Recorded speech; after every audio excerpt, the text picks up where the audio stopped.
Y dice la palabra del Señor, verso 24, 70 semanas están determinadas sobre tu pueblo y sobre tu santa ciudad, para terminar la prevaricación, poner fin al pecado y expiar la iniquidad, para traer la justicia perdurable y sellar la visión y la profecía y ungir al santo de los santos. Sabe pues y entiende que de la salida de la orden para restaurar y edificar Jerusalén hasta el Mesías príncipe habrá 7 semanas, y 62 semanas se volverá a edificar la plaza y el muro en tiempos angustiosos.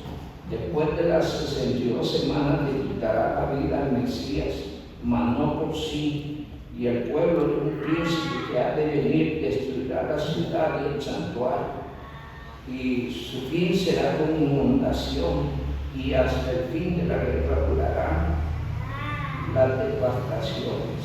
Que el Señor nuestro Dios añada bendición por su palabra. Amado Dios, muchas gracias por poder estar en tu casa. Estamos aquí de acuerdo a tu palabra, por tu misericordia. Y venimos, mi Dios, para alabarte, porque cuán bueno eres, cuán grandes cosas has hecho en nuestras vidas. Diste a tu Hijo por amor en nuestro rescate. Nos has reconciliado contigo, lavado nuestros pecados, justificados, Señor, por gracia, porque por gracia soy salvo, por medio de la fe, y esto no de nosotros, por un don de Dios. Estamos agradecidos, Señor, no solo por la perfecta obra de Cristo y el regalo de la salvación, sino también por el honor de ser parte de tu pueblo. Te agradecemos sobre todos los cuidados, mi Dios, desde la noche, el nuevo día, la salud, la vida, las fuerzas para hacer. Señor, tú lo haces todo posible y tú eres quien nos sustenta, nos cuida, nos bendice y nos sostiene. De manera que tuya la gloria, la honra y la alabanza, y nuestra la bendición y el regocijo de reunirnos delante de ti. En esta noche rogamos para que tú bendigas a todos los presentes. Cada uno de los que aquí está tiene diferentes necesidades y viene aquí, Señor, porque te necesita, depende de ti, porque quiere, oh Dios, mantenerse en el calor espiritual, en la comunión contigo, en la reunión de los santos, Señor. Bendice y ayuda a cada uno de los santos y bendice esta iglesia. Te ruego en el nombre de Jesucristo, Padre, que inquiete los corazones de aquellos que el enemigo ha puesto cosas en el camino, o en la vida, o en sus pensamientos, Señor, y les está estorbando para estar aquí reunidos por los santos, alabando tu nombre. Yo quiero rogar en el nombre de Jesucristo que tú intervengas en medio de esta situación y quites de la vida de los santos todo lo que les estorba para congregarse, para alabar tu nombre, para estar en tu casa. Y ayúdale, Señor, en todas las cosas a poner la mirada puesta, a mantener la mirada puesta en Cristo, a buscar las cosas de arriba, a entender que estamos de tránsito aquí y que en cuanto a la vida en Cristo debemos aprovechar las bendiciones que nos da desde este lugar. Tómanos, oh Dios, bajo la dirección del Espíritu Santo. Dirige a tu siervo en la enseñanza de tu palabra. Te lo ruego, Dios, en el nombre de Jesucristo. Amén. Amén. Allí surgió una pregunta: ¿cuándo inició el tiempo del cautiverio? ¿Cuándo fue el tiempo del cautiverio? ¿Responde a dónde?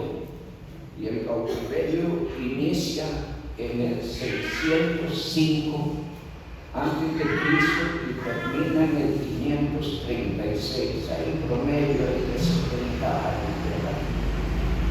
Y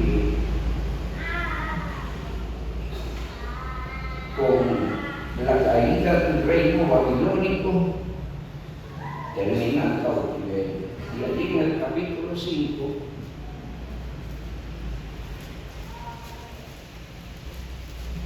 se habla de la caída.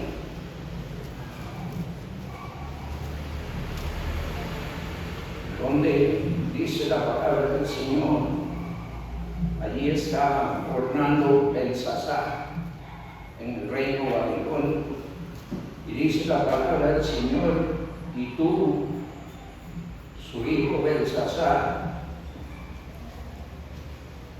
no ha humillado su corazón sabiendo todo esto. ¿Qué significa? Que en el contexto él tenía el testimonio del rey Nabucodonosor, como Dios había tratado con Nabucodonosor. Él se había humillado delante de Dios cuando Dios lo puso a comer pasto como una bestia, cuando se paseaba por los jardines de los palacios babilónicos presumiendo los logros del reino babilónico.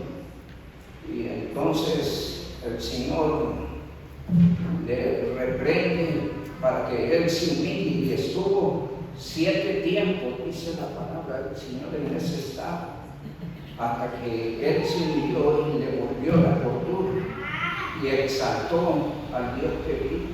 Entonces ahí el testimonio de cómo Nabucodonosor reconoce y exalta al Dios de Daniel, al Dios vivo y verdadero, y lo proclama como Dios de dioses y Señor de señores.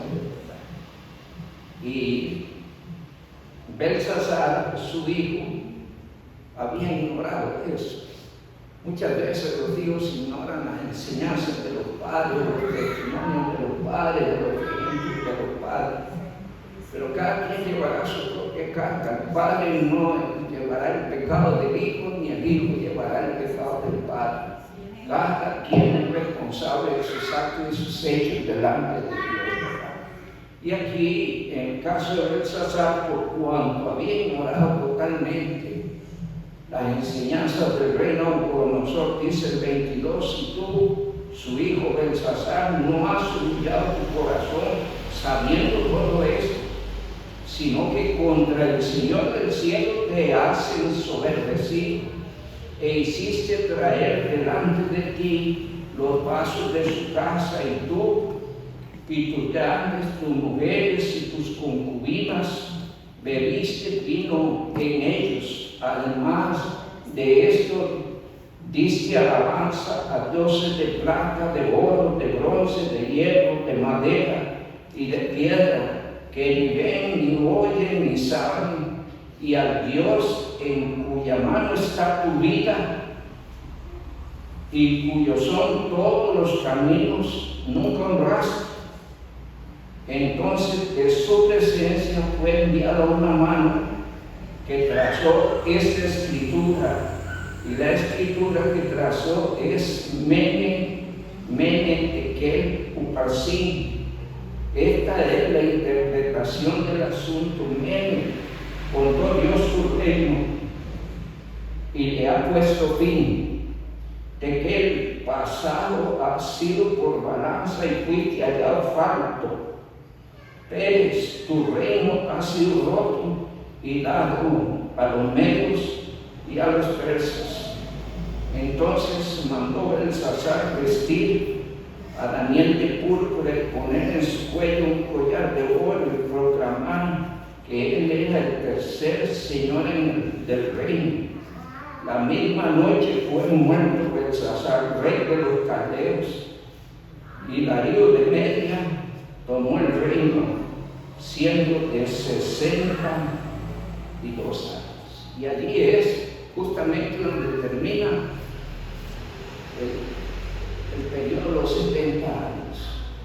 70 años estarían cautivos en Babilonia, y después de que se cumpliesen los 70 años, Dios castigaría a aquel rey que había abusado de su pueblo y maltratado a su pueblo. Y en ese caso cae el reino babilónico y termina el cautiverio. Dice Jeremías pasaje hermoso, por siempre usado, a veces solo en parte. A veces usamos textos en parte sin manejar el contexto. Y entonces dice el capítulo 29 de Jeremías, el verso 10, porque así dijo Jehová, cuando en Babilonia se cumplan los 70 años, yo visitaré y despertaré sobre vosotros mi buena palabra para haceros volver a este lugar. Porque yo sé los pensamientos que tengo acerca de vosotros, dice Jehová, pensamientos de paz y no de mal, para daros para daros el fin que esperáis. Entonces me invocaréis y vendréis y oraréis a mí y yo os oiré. Y me buscaréis y me hallaréis, porque me buscaréis de todo vuestro corazón. Amén. Estamos viendo que cuando termina el cautiverio, entonces el rey Ciro da orden para reconstruir el templo. No porque el pueblo de Israel lo pidiera, sino porque Dios le habló a él y lo puso en su corazón. Y llama la atención ahí el capítulo 1 de Esdras, porque ciertamente pasaron 70 años miserables, terribles. Y como dice Gálatas 6:7, todo lo que el hombre sembrare, eso también segará. Así es que vivieron lo que sembraron. Y de allí que la pasaron mal. Gracias a Dios por su misericordia. Amén. Porque Dios es un Dios que se complace en tener misericordia y perdonar.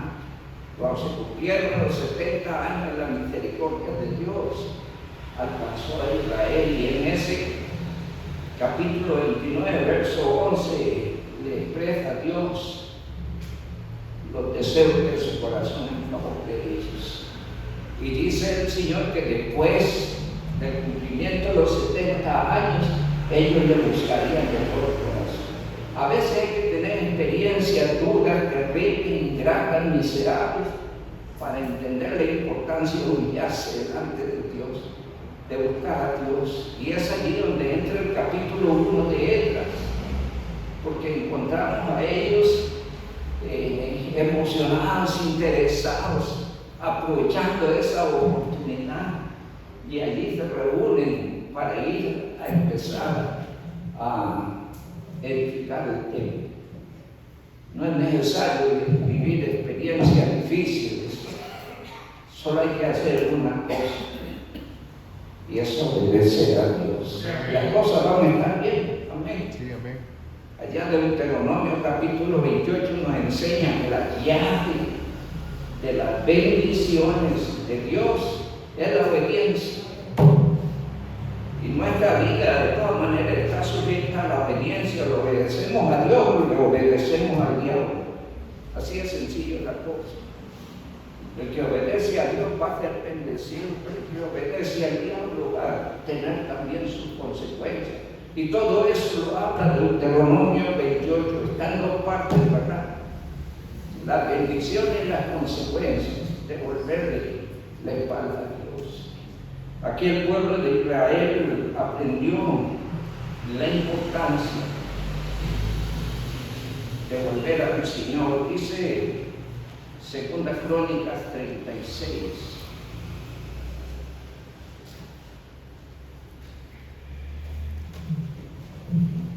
Versos 22 y 23.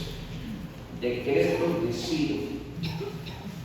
Mas al primer año de Ciro, rey de los persas, para que se cumpliese la palabra de Jehová por boca de Jeremías, Jehová despertó el espíritu de Ciro, rey de los persas, el cual hizo pregonar de palabra y también por escrito por todo su reino, diciendo: así dice Ciro, rey de los persas, Jehová, el Dios de los cielos, me ha dado todos los reinos de la tierra, y él me ha mandado que le edifique casa en Jerusalén, que está en Judá. Quien haya entre vosotros de todo el pueblo, sea Jehová con él y suba. Y allí está abierta la invitación para que todos subieran a edificar el templo. Sin embargo, como vimos la semana pasada, ellos empezaron a trabajar y los enemigos hicieron parar la obra. Y entonces pasó Ciro, Darío, y luego viene Artajerjes, que gobernaba el reino. Y entonces los enemigos se dieron cuenta que el pueblo de Israel empezó. ¿Por qué empezó? Porque leímos en Ageo que Dios les dice que fueran a trabajar. Su casa no podía estar abandonada. Y les hacía ver que ellos estaban interesados en sus cosas, pero estaban abandonando la obra de Dios. Un consejo: nunca pongamos nuestras cosas por encima de la obra del Señor, o la comunión o la relación con Dios. Porque los números no saldrían y la situación para nosotros sería más complicada y difícil. Porque quien leyó a Ageo 1 dice la palabra del Señor: vivían en casa personal, cada quien puliéndose que estuviera bien linda, pero tenían abandonada la casa del Señor. Los intereses de ellos estaban en ellos, no en el Señor y su obra. Les dice el Señor: sembráis mucho y recogéis poco. Recibís el jornal, el saco roto, dice el Señor. Y ciertamente trabajamos más y entran muchos, pero no sabemos por dónde se fue. Entonces Dios habla claro. Tenemos que ser sabios y prudentes en esto. Ponga a Dios primero en su vida. Y asegúrese que es un creyente, un miembro activo en favor de la obra del Señor. Hablándole a otros de Cristo, buscando a ver cómo es de bendición en favor de la obra del Señor. Se puede. Dice un dicho muy tico: cuando se quiere, se puede. Tal vez hay que orar un poquito allí a Dios para una voluntad pronta, ¿verdad? Dice Romanos 12:11: en lo que requiere diligencia, no perezosos, fervientes en espíritu, sirviendo al Señor. Y allí la obra es detenida, pero luego ellos se levantan y construyen, y el grupo de enemigos se va ante el rey y hace ver lo que está pasando en Jerusalén. La obra está muy avanzada, dice, pero todavía no está terminada. Y esa gente parece que nadie la va a parar. Al pueblo de Dios nadie lo debe parar. Al creyente nada lo debe parar, nada lo debe estorbar. Debe ir adelante con la mirada en Cristo, con firmeza, con determinación, con valentía, porque a veces requiere ser valiente para ser allá caminando y viviendo en el Señor, haciendo su voluntad. Y entonces los enemigos le dicen al rey: hay que buscar los escritos donde Ciro firmó esa orden, a ver si eso es para ti. Y mandaron a revisar y encontraron los escritos, y Ciro había dado la orden, Darío la había confirmado y Artajerjes la confirma. Y le dice a los enemigos: apártense de ahí. Y más bien llama a los que están a los alrededores: ayúdenles. Porque sabe una cosa, el enemigo trata de estorbar, pero hay que ir adelante, seguir haciendo la voluntad de Dios. Nada nos debe parar. Debemos seguir amando al Señor, alabando al Señor, congregándonos, testificando, sirviendo, siendo un ejemplo a otros. Debemos trabajar por eso. Y nos reunimos aquí para hacer cambios, hacer ajustes. Si ellos pueden, el Dios de ellos no es nuestro Dios. Nosotros también podemos. pero hay tal vez que trabajar un poquito el temor a Dios. Porque sí, Dios es nuestro Dios, pero ¿qué tanto temor de Dios hay en mí? Si eso no es fuerte, tampoco será fuerte su vida espiritual. Y hay que trabajar eso. ¿Cómo se logra, pastor? Haciendo todo lo contrario a las intenciones del enemigo. El enemigo quisiera que usted nunca ore. ¿Qué debía hacer creyente? Orar todos los días. El enemigo quisiera que usted no lea la Biblia nunca. ¿Qué debe hacer creyente? Leer la Biblia todos los días. El diablo quisiera que usted no se congregue. ¿Qué debe hacer creyente? Congregarse. El diablo quisiera que usted no sirva en nada. ¿Qué debe hacer creyente? Buscar en qué servir al Señor. El diablo quisiera que usted no hable de Cristo a nadie. ¿Qué debe hacer creyente? Hablar de otro, de Cristo. Tenemos que hacer lo contrario a las intenciones del diablo. Tenemos que obedecer la voluntad de Dios.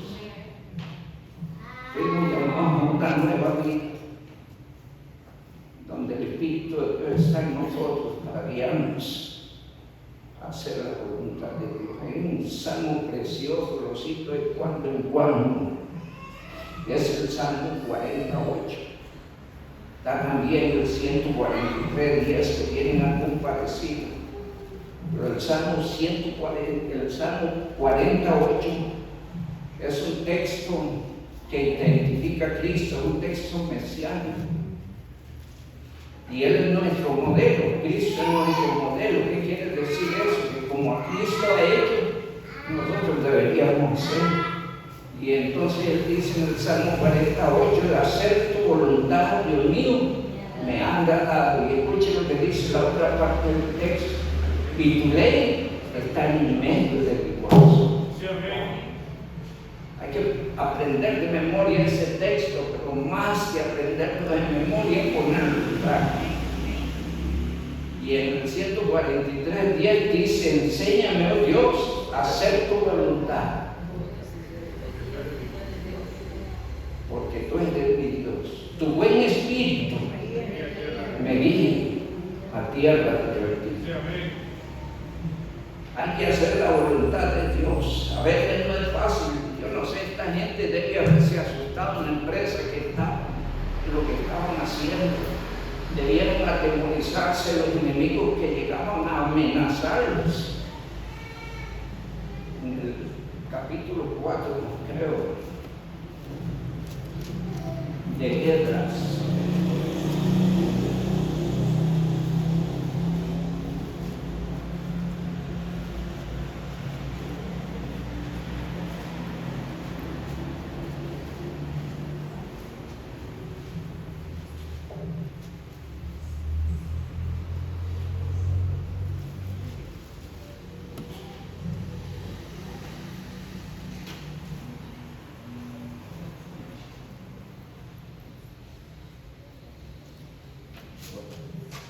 Un texto donde dice que con amenaza los hicieron parar la boca.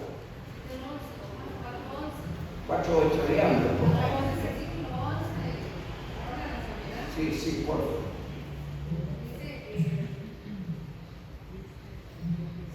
Y esta es la copia de la carta que enviaron al rey de Tarjeres diciendo que no tomaba el de salud. Hacer notorio al rey que los judíos que estuvieron nosotros vinieron a Jerusalén, edifican la ciudad de la hermana y levantan los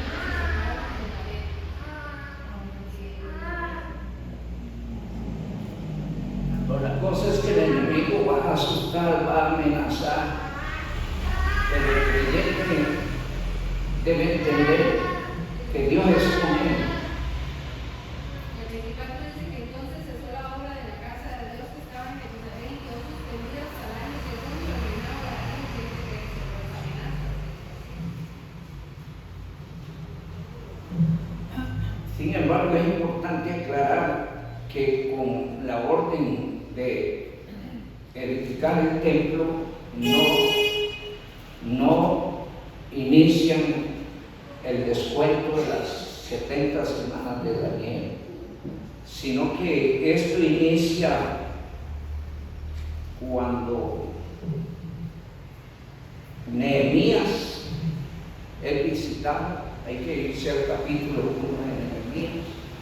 Nehemías es visitado y en el capítulo 1 y 2 él pide permiso al rey Artajerjes. Él era copero del rey Artajerjes, porque su corazón estaba conquistado, conmovido, y aun cuando él servía al rey con alegría y motivación, el rey vio que algo andaba mal, algo pasa. ¿Por qué estás triste? Entonces él le contó la situación de cómo encontraba la tierra del sepulcro de sus padres. Y entonces oró, fue y pidió permiso al rey, y el rey le concedió el permiso de ir a reedificar Jerusalén. Y justamente allí inicia las 70, el descuento de las 70 semanas de Daniel, en el año 445 a.C. Esta es la fecha que se da al descuento de las 70 semanas de Daniel. Leemos tal vez un poquito allí en Nehemías, por favor. Aparte que es maravilloso el corazón de Nehemías. Nehemías estaba contento, tranquilo, con un buen trabajo, probablemente con un buen salario, no sé, con una buena casa, con una buena relación social, ¿sí? Pero hay cosas que no llenan el corazón. La gente en el mundo trata de llenar sus corazones de basura y siempre seguirán vacíos y morirán vacíos si no vienen a Cristo. ¿Sí? A veces la gente de la calle le vende la idea, o algunos vienen a los creyentes y dicen que los creyentes son gente aburrida. No, los aburridos son ellos, porque muchos de ellos necesitan meterse a una cantina y meterse o consumir una botella de licor para sentirse lindos y bonitos. ¿Sí? O consumirse un montón de droga para sentirse, como dicen, en el aire, en las nubes, para sentirse importantes. ¿Sí? U otros darse a los extremos del pecado para sentirse bien y de fiesta, como dicen. Pero siguen vacíos.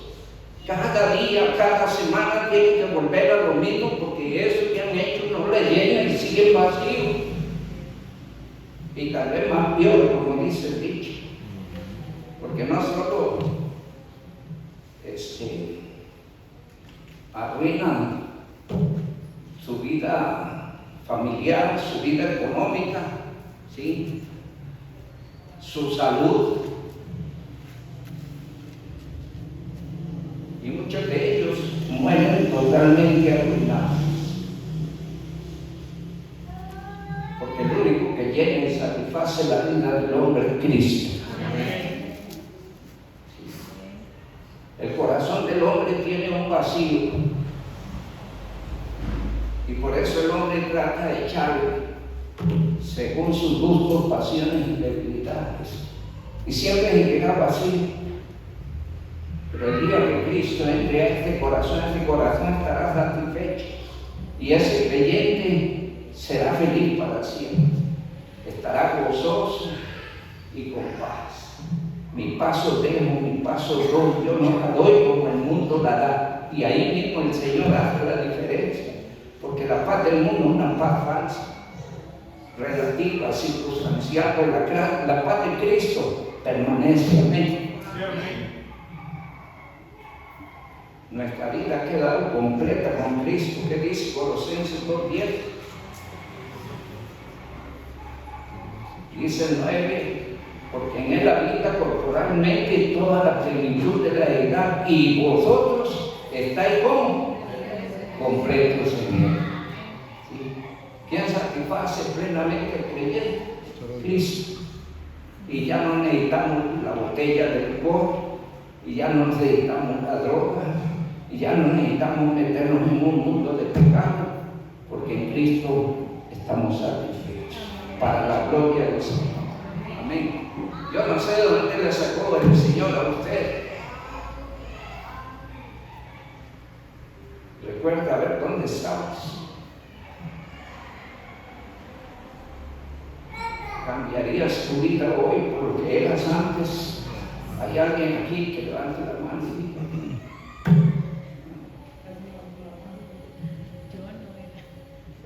Gracias a Dios por su misericordia. Nehemías lo tenía todo, pero no estaba satisfecho. Él amaba a Dios, amaba a su pueblo. Si algo padecía el pueblo de Dios, a él le dolía. Dice el capítulo 1, palabras de Nehemías, hijo de Acarías. Aconteció en el mes de Kislev, en el año 20, estando yo en Susa, capital del reino, que vino Hanani, uno de mis hermanos, con algunos varones de Judá, y les pregunté por los judíos que habían quedado, que habían escapado, que habían quedado de la cautividad, y por Jerusalén, y me dijeron, el remanente, los que quedaron de la cautividad allí en la provincia, ¿cómo estaban? En gran mal y afrenta, y el muro de Jerusalén, ¿cómo? Derribado, y sus puertas quemadas a fuego. Cuando oí estas palabras, me senté y lloré, porque él amaba a Dios, amaba a su tierra, amaba a su gente, amaba la ciudad que Dios ama. ¿Cuál es la ciudad amada de Dios? Jerusalén. Y entonces dice que se sentó y lloró, e hizo duelo por algunos días, y ayuné. ¿Pero qué más hizo? Y oré delante del Dios de los cielos, y dijo: te ruego, Jehová, Dios de los cielos, fuerte, grande, temible, que guarda el pacto y la misericordia a los que le aman y guardan sus mandamientos. Esté ahora atento tu oído y abiertos tus ojos para oír la oración de tu siervo que hago ahora delante de ti día y noche, por los hijos de Israel, tus siervos, y confieso los pecados de los hijos de Israel, porque hemos cometido contra ti. Sí, yo y la casa de mi padre hemos pecado. En extremo nos hemos corrompido contra ti y no hemos guardado los mandamientos, los estatutos, los preceptos que dice a Moisés tu siervo. Acuérdate ahora de la palabra que dijiste a Moisés tu siervo, diciendo: si vosotros pecáis, yo dispersaré por los pueblos. Pero si os volviereis a mí y guardareis mis mandamientos y los pusiereis por obra, aunque vuestra dispersión fuere hasta el extremo de los cielos, de allí os recogeré y os traeré al lugar que escogí para habitar allí, para hacer habitar allí mi nombre. Ellos pues son tus siervos y tu pueblo, los cuales redimiste con tu gran poder y con tu mano poderosa. Te ruego, oh Jehová, esté ahora atento tu oído y tu oración a tus siervos, y a la oración de tus siervos, quienes desean reverenciar tu nombre. Concede ahora buen éxito a tu siervo y dale gracia delante de aquel varón, porque no servía de profetas al rey. Y ahorita quiere que el Señor haga que él haya gracia ante el rey para poder emprender una empresa increíble. ¿Cuánta gente había en Jerusalén? No sé. Pero nadie estaba haciendo nada en lo que toca la reconstrucción de la ciudad, los muros. Y este hombre halló gracia delante de Dios y emprendió una gran tarea. solo hombre puede hacer la diferencia. Necesitamos hombres de verdad, dice el proverbio, hombres de verdad. ¿Quién lo hallará? En Cristo deben haber muchos hombres de verdad dispuestos a hacer la obra del Señor, cueste lo que cueste. El enemigo se va a oponer, como dije, podemos leer allí en el capítulo 6.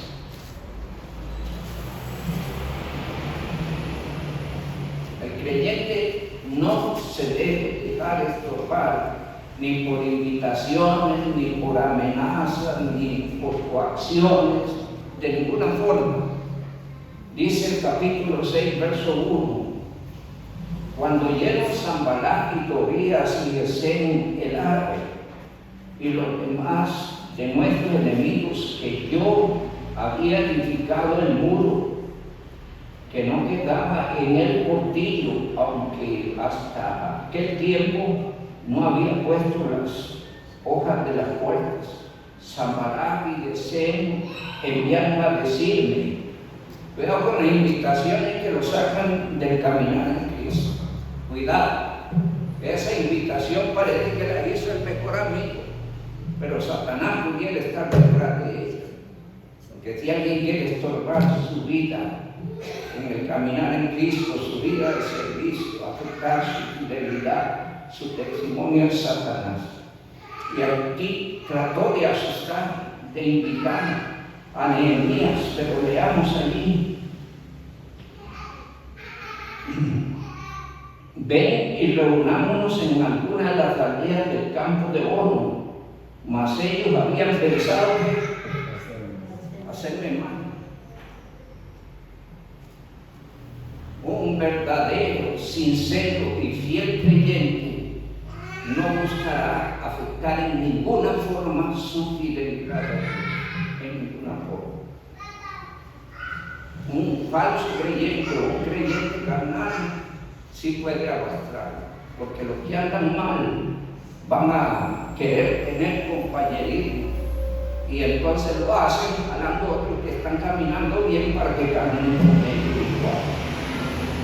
Y entonces dice el verso número 3, posición de Nehemías: le envié mensajero diciendo, yo hago una gran obra. Escuchen lo que está diciendo ahí Nehemías. Yo no sé a qué lo llamó el Señor a usted a servir, pero usted hace una gran obra. ¿Y por qué una gran obra? Porque es la obra de Dios y nada le debe estorbar, y no se debe dejar estorbar por nada. Y les envié mensajeros diciendo, yo hago una gran obra y no puedo ir porque cesaría la obra. No se deje distraer por invitaciones, por propuestas que lo sacan de su vida en Cristo, porque su servicio en el Señor. Cuídense de eso. Por lo menos yo calculo que el diablo anda por allí detrás moviendo los hilos, los tentáculos, a ver cómo lo saco, cómo lo muevo. Y dice Nehemías, no puedo ir porque cesaría la obra dejándola yo para ir a vosotros. Y dice el verso número 4, enviaron a mí con el mismo asunto, porque el diablo no se cansa. El diablo no se cansa. Va a tratar una y otra y otra y otra, y cada vez presentarse la más linda, más motivada, de tal manera que le mueva el piso. Cuando digo esto, me viene a la mente la imagen de la serpiente en el árbol de la ciencia, el bien y el mal. Y llevo allí, oyendo, mirando. El diablo tratando de seducirla. ¿Teníamos una orden de Dios? No. Pero el diablo tratará de seducir. Y entonces dice el verso número 4, y enviaron a mí con el mismo asunto, ¿hasta cuánto? 4 veces. Y yo le respondí. ¿Cómo le respondió? De la misma manera. firme, debe ser fiel, debe ser constante, debe seguir al Señor, debe servir al Señor, debe avanzar en los caminos del Señor, debe crecer en el Señor y no debe permitir que nada le estorbe. Dice el verso 5, y aquí el diablo se enoja. Entonces Sanballat envió a 1000 sus criados para decir lo mismo. ¿Cuánto? El diablo es persistente. Por quinta vez, con una carta abierta en su mano, en la cual estaba escrito: se ha oído entre las naciones que Galmur, y Galmur dice que tú y los judíos pensáis rebelaros, y por eso edificas tú el muro, con la mira, según estas palabras, de ser tú su rey. Y empiezan a manipular, a tejer allí una mentira, una manera de coaccionarlo, de asustarlo. Y dice la palabra del Señor en el verso 6, en la cual, el verso 7 dice: y que has puesto profetas que proclamen acerca de ti en Jerusalén, diciendo: hay rey en Judá, y ahora serán oídas del rey tales palabras. Ven por tanto y consultemos juntos. ¿Está oyendo? Ya está tratando de coaccionarlo en lo que toca al rey. Él había servido al rey, era su copero. Entonces ahorita tratan de llevarle un mensaje falso, pero no lo están enviando, solo le están asustando con ese mensaje. Y dice el verso 8: entonces envié yo a decirle: no hay tal cosa como dices, sino que tú de tu corazón tú lo inventas, porque todos ellos, ¿qué cosa? Nos amedrentaban, diciendo: se debilitarán sus manos, se debilitarán las manos de ellos en la obra, y no será terminada. Ahora pues, oh Dios, fortalece tu mano. En vez de ceder a las invitaciones 5 veces al atemorizamiento allí, a la idea de coaccionarlo, él se mantuvo firme y fiel en aquello que Dios había puesto en su corazón. ¿Y qué hizo él en medio de todo eso? Señor, fortalece mi mano. Es lo que debes decir al creyente: Señor, fortalece mis manos, fortalece mi fe, fortalece mi fidelidad. Hazme un hombre firme, una mujer firme, un joven firme, que por nada sea, porque el diablo se complacería en revolcar a un creyente. Y una vez que lo revuelca, lo seduce con muchas cosas, pero es para revolcarlo, para apartarlo del Señor y su obra. Y una vez que lo revuelca, lo que hará será burlarse de él. Y cuando esta persona quiere volver al Señor o al buen camino, le hace sentir en su mente y en su corazón como un hipócrita. ¿Qué va a ir a hacer? Recuerden que usted fue y hizo esto y ahora va a ir. Hay que tener mucho cuidado. Nehemías se mantuvo fiel y a pesar de la oposición que hubo, siguió haciendo la obra del Señor. Como iglesia mantengámonos firmes, fieles. Usted como creyente manténgase firme, fiel. Si ha cedido en algo, le doy un consejo: arrodíllese delante de Dios y pídale perdón. Y levántese en el poder del Espíritu Santo. Como el Señor le dice allá a la iglesia de Éfeso en Apocalipsis 12, mira a ver de dónde está caído.